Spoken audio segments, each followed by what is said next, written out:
할렐루야!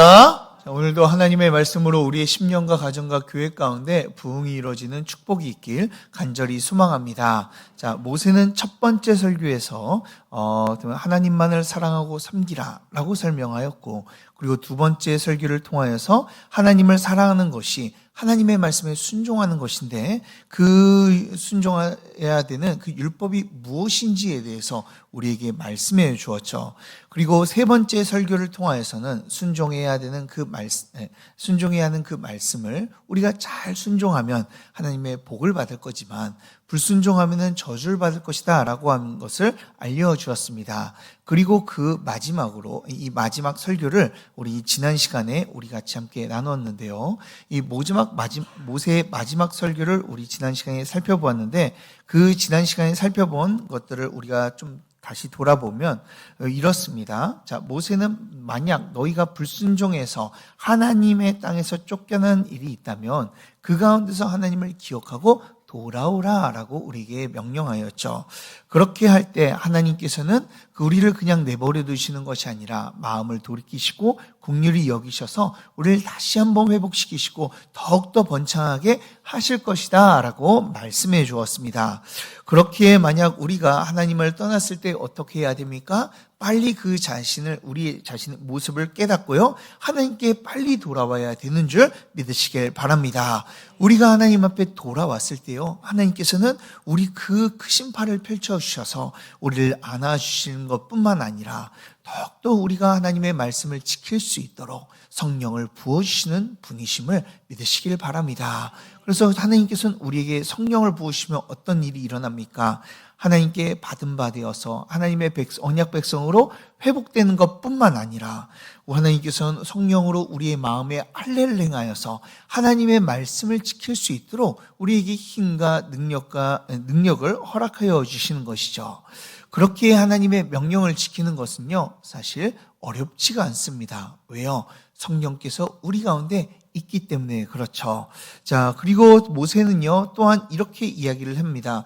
우리에게 명령을 지키는 것이 어렵지 않다. 그 이유는 그 말씀이 우리에게 가까이 있기 때문이다. 어렵지 않기 때문이다 라고 이야기를 해주고 있죠. 이처럼 우리도요, 하나님께서 하나님의 말씀을 잘 들을 수 있도록 아주 가까운 곳에 하나님의 뜻을 알 수 있는 것을 허락하여 주셨어요. 그게 뭐예요? 바로 성경이죠. 하나님의 말씀을 우리에게 주신 줄 믿으시길 바랍니다. 그렇기 때문에 이 성령을 보내주셔서 이 하나님의 말씀을 우리가 읽을 때 우리가 그 말씀을 통하여 말씀을 더욱더 깨닫고 그 말씀 가운데 거할 수 있게 되는 것이죠. 그래서 제가 어제 여러분들과 함께 외쳤던 구호가 있습니다. 다시 한번 좀 외쳐볼까요? 성경은 명료하다. 뭐라고요? 성경은 명료하다. 성경은 명료합니다. 우리가 어렵지가 않아요. 자, 그리고 또 성경은 뭐라고 이야기했죠? 성경은 쉽다라고 이야기했어요. 우리 한번 따라해 볼까요? 성경은 쉽다. 그렇죠? 성경은 쉬워요. 자, 왜 그러면 성령의 조명함을 통하여서 우리가 하나님의 말씀을 깨달을 수 있도록 하나님께서는 은혜를 주시기 때문에 그렇죠. 그러니 사랑하는 여러분, 오늘도 성령의 조명을 통하여 하나님의 말씀 안에 거하며 또 하나님을 바라보며 오늘도 주님의 복과 은혜를 누리며 살아가는 저와 여러분들 되길 주님의 이름으로 축복합니다. 자, 오늘은 그러면 신명기 31장을 한번 살펴보도록 하겠습니다. 자, 이제 모세의 모든 설교가 끝나고요. 끝났습니다. 그리고 신명기 31장이 이제 시작되는데요. 신명기 31장은 이스라엘이 가나안 땅을 점령하는 데 있어, 또한 그곳에 사는 데 있어 하나님께서 함께 하시겠다라는 그 약속을 주시는 장이다라고 이야기할 수 있습니다.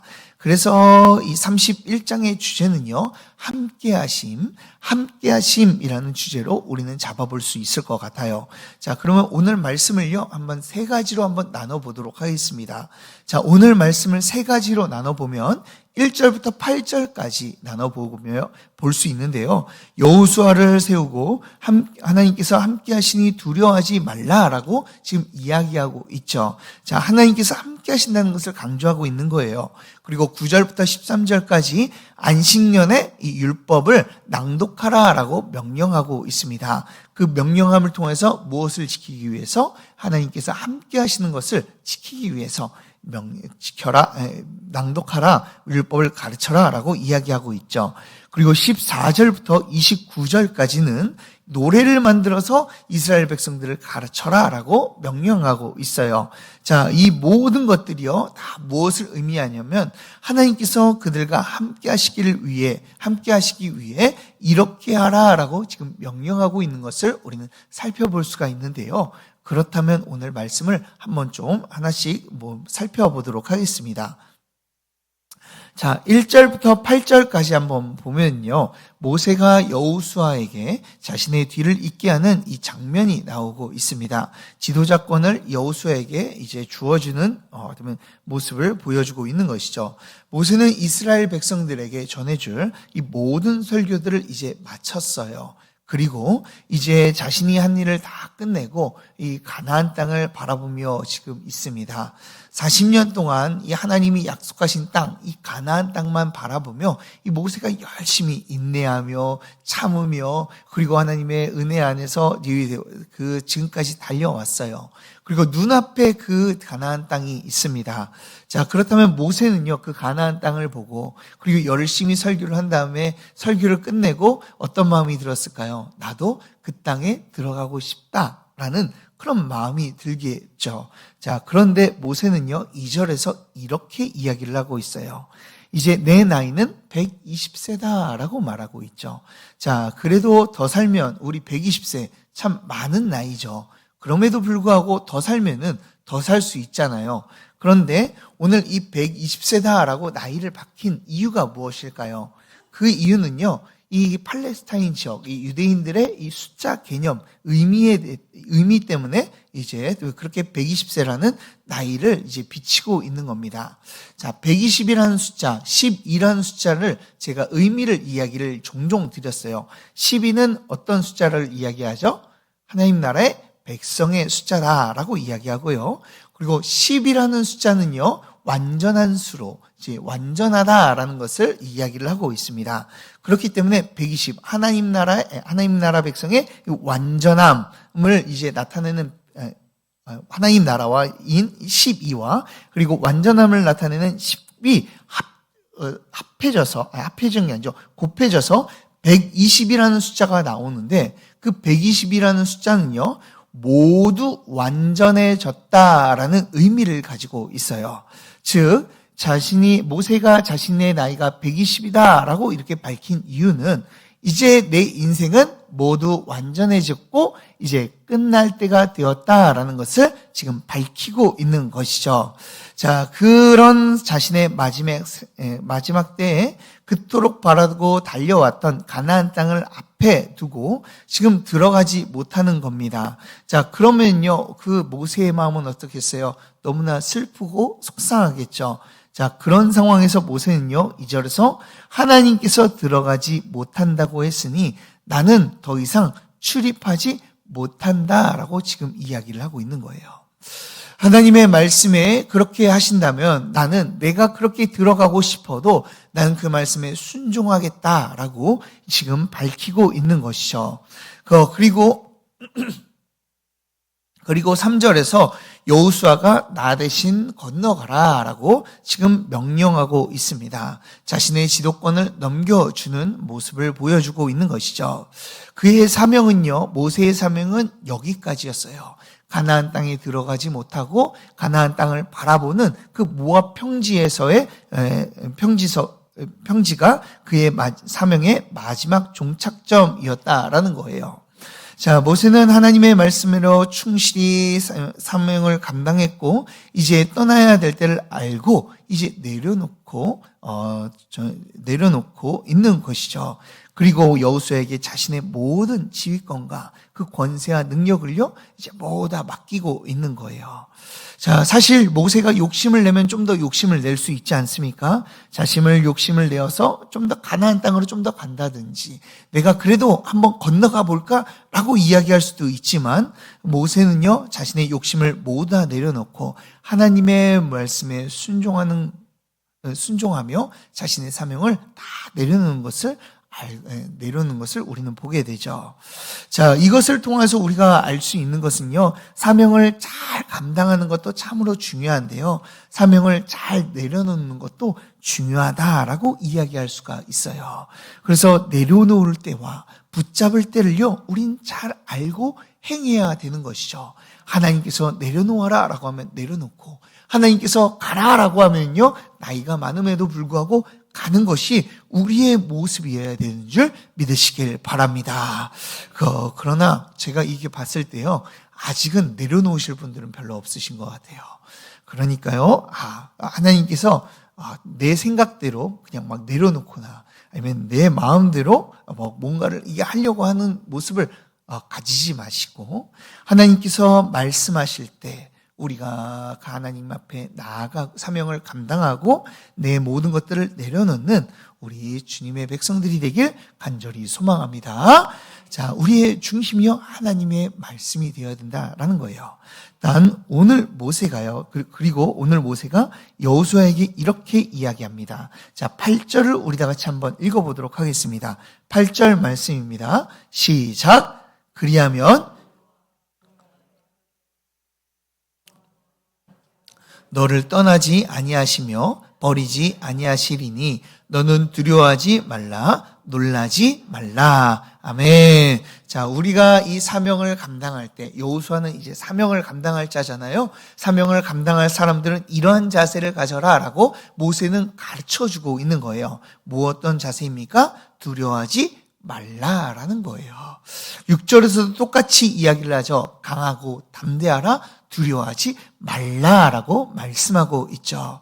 우리가 하나님의 사명을 맡겨줄 때는요, 어떤 모습을 가져야 됩니까? 내려놓아야 될 땐 잘 내려놓는 것도 중요하지만, 사명을 맡겨주었을 때는요, 그 사명을 가지고 하나님의 일을 가지고 나아갈 때는 우리가 두려워하지 않고 담대한 마음을 가지고 나가야 될 줄 믿으시길 바랍니다.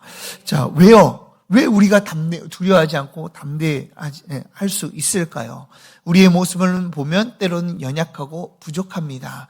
그러나 우리에게는 한 가지 이 이유 때문에 두려워하지 않을 수 있어요. 그 이유가 무엇입니까? 하나님께서 함께 하시기 때문인 줄 믿으시길 바랍니다. 하나님께서 우리와 함께 하시기 때문에. 3절부터 8절까지요, 그 이야기를 해주고 계신 거예요. 바산왕 옥에게, 그리고 아름오리 왕 시온에게 너희들이 이긴 이유는 하나님께서 함께 하셔서 그런 거 아니냐. 너희들도 거기 가서 가나안 땅을 점령할 수 있는 이유는 하나님께서 함께 하시기 때문에, 하나님께서 그들을 넘겨주시기 때문에 너희들이 승리할 수 있는 거야 라고 말씀하여 주시죠. 그리고 8절에서는 뭐라고 이야기합니까? 여호와 그가 내 앞에서 가신다라고 말씀하고 계세요. 함께 하셔서 그 앞에 선두에 서서 하나님께서 먼저 싸우시겠다라고 말씀하고 계신 것이죠. 전능하신 하나님, 그 하나님께서 우리와 함께 하시는 줄 믿으시길 바랍니다. 그리고 우리가 사역을 맡고 그 하나님의 일을 위해서 달려나가는 그 앞에 하나님께서 미리 가 있으셔서 우리를 대신하여 싸우시고 선봉에 서셔서 역사하심을 통하여 우리와 함께 하시고 계신 거예요. 그러니 우리에게는요, 우리 위해서 미리 싸우시는, 그리고 앞에 나가서 힘껏 싸우시는 그 하나님으로 인하여 우리는 두려울 것이 없고 오히려 강하고 담대할 수 있는 줄 믿으시길 바랍니다.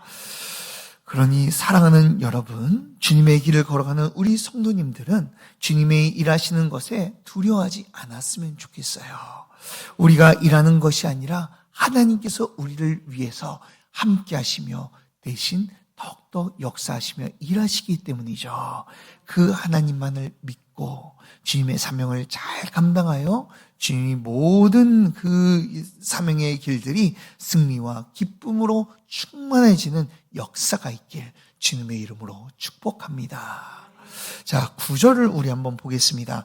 9절에서는 모세가 레위 자손, 제사장들과 모든 장로에게 율법을 써주고 있습니다. 자, 그리고 한 가지 부탁을 하고 있죠. 자, 어떤 부탁입니까? 10절을 보면 매 7년 끝에, 즉 이 안식년이 시작될 때 이 초하루가 오게 되는데, 그 안식년 초하루에 그때 사람들이 모두 모이게 되는데, 그때 이 율법을 낭독하며 가르치고 되새길 수 있도록 해라라고 명령하고 있죠. 자, 왜 하나님의 말씀을 그들에게 가르치라고 이렇게 명령하고 있는 것일까요? 자, 그 이유는 이스라엘 백성들의 신앙을 유지하기 위해서 그들에게 말씀을 가르치라라고 말씀하고 있는 것이죠. 그 말씀을 가르침을 통하여서 그들이 하나님을 경외하는 마음을 가지고 하나님만을 섬기며 하나님과 함께하는 자로 설 수 있기 때문에 그런 거예요. 그래서 오늘 말씀에서는 그들을 가르쳐라 라고 말씀하고 있는 것이죠. 자, 그런데 누구를 가르치라고 합니까? 12절을 보면 남녀와 어린이와 성읍 안에 거류하는 타국민들을 모두 모아 배우게 해라 라고 말씀하고 있어요. 그리고 13절에서도 그 가나안 땅에 들어가서 그 사람들이 있을 텐데 말씀을 알지 못하는 자들도 그들에게 가르쳐서 여호와를 경외하게 하라 라고 오늘 말씀해 주고 있습니다. 즉 이 말은 무슨 말입니까? 남녀노소 민족 상관없이 하나님의 말씀을 가르쳐야 된다라고 말씀하고 있는 것이죠. 사랑하는 여러분, 우리에게 주어진 이 하나님의 말씀은 모든 자들이 배워야 되고 거해야 되는 진리의 말씀인 줄 믿으시길 바랍니다. 이렇게 명령하는 이유는요, 그래야만 하나님과 더욱더 함께할 수 있기 때문에 그런 것이죠. 그래서 우리는요, 어떻게 행동해야 됩니까? 우리는요, 하나님과 이 함께함을 더욱더 누리기 위해서 하나님의 말씀을 계속해서 또한 지속해서 우리가 배워야 할 줄 믿으시길 바랍니다. 우리가 하나님의 말씀을 계속해서 배워야 되는 거예요. 그래서 아침 기도에 나와서 하나님의 말씀을 배우고 우리가 그 말씀을 가지고 기도하고 주일날 나와서 하나님의 말씀을 배우고 그 안에 더욱더 거해야 되는 모습이 우리 가운데 있어야 되는 것이죠. 자, 그리고 그것이 끝이 아닙니다. 우리는요, 우리 하나님의 말씀을 배우는 자들이기도 하지만 하나님께서는 예수 그리스도를 통하여 우리를 누구로 부르셨습니까? 거룩한 제사장으로 불러주셨어요. 우리는 거룩한 제사장으로 부름 받았습니다. 그렇다면요, 이 말씀을 가르치는 자들이 누구입니까? 제사장들이에요. 그 제사장들, 그 역할을 누가 해야 되죠? 우리가 해야 되는 거예요. 그래서 우리가 가진 이 복음을요, 나만 가지고 나만 열심히 배우는 것이 아니라 어떻게 해야 되죠? 매 7년마다 전한 이 말씀을 우리는 이제 매일마다 모든 자들에게 이 하나님의 말씀을 알 수 있도록 전해주고 가르쳐야 할 줄 믿으시길 바랍니다. 자, 제일 먼저 우리 가족들에게 이 말씀을 전해줘야 되겠죠. 우리 가족과 배우자들에게 하나님의 말씀을 전해주고, 그리고 쉽지 않지만 그들에게 복음을 더욱더 전해줄 뿐만 아니라 내 주변 사람들에게도 이 진리의 말씀을, 모든 자들이 들어야 될 이 말씀을 우리가 전해줘야 되는 거예요. 왜요? 그들도요, 하나님을 경외해야 하기 때문에 그런 것이죠. 우리가 전한 복음으로 그들도 예수님을 알고 예수님을 믿고 구원을 받아 하나님을 경외해야 하는 은혜가 있기를 간절히 소망합니다. 그러니 사랑하는 여러분, 하나님의 복음을 듣고 그리고 더욱더 전하며 가르치는 주님의 귀한 백성들이 되길 주님의 이름으로 축복합니다. 자, 그러면 14절부터 또 한번 보겠습니다. 14절부터는 하나님께서 모세에게 한 가지 명령을 내려주고 계세요. 지금까지 모세가 이스라엘 백성들에게 설교하고 당부하며 지금 이야기를 했다면 14절에서는 이 하나님께서 모세에게 직접 말씀하고 있는 내용입니다. 자, 먼저 하나님께서는 여호수아에게 회막에 서라고 이야기하시고 그 가운데 구름 기둥으로 임재하여 주세요.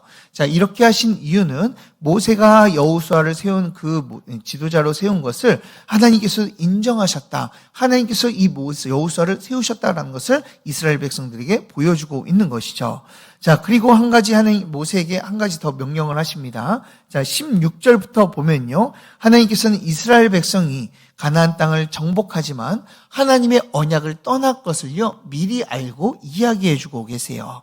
하나님은요 이 이스라엘 백성들의 타락을요 미리 알고 있었던 것이죠. 죄악 가운데 있을 때 하나님은 그분의 얼굴을 숨기시겠다라고 말씀하시며 그들의 이야기를 듣지 않고 재앙 가운데 그들이 거하게 되겠다라고 말씀하여 주십니다. 그래서 하나님께서는 그러면요 하나님께서 함께 하시는 겁니까? 안 하는 겁니까? 안 하는 거죠. 그 하나님과 함께 하지 않음을 그들에게 큰 문제라는 것을 알고 있기 때문에 하나님께서는 한 가지 방법을요 이제 명령하고 계세요. 그것은요 바로 노래를 만들어 불러라 라고 말씀하고 있죠. 자, 그래서 오늘 이 16절부터 쭉 보면요 이 노래가 계속해서 반복되어 나오는 것을 우리는 볼 수가 있어요. 자, 19절 보면은 노래라는 단어가 두 번이나 나오고요. 21절에서도 이 노래가 22절에서도 이 노래를 그리고 마지막 30절에서도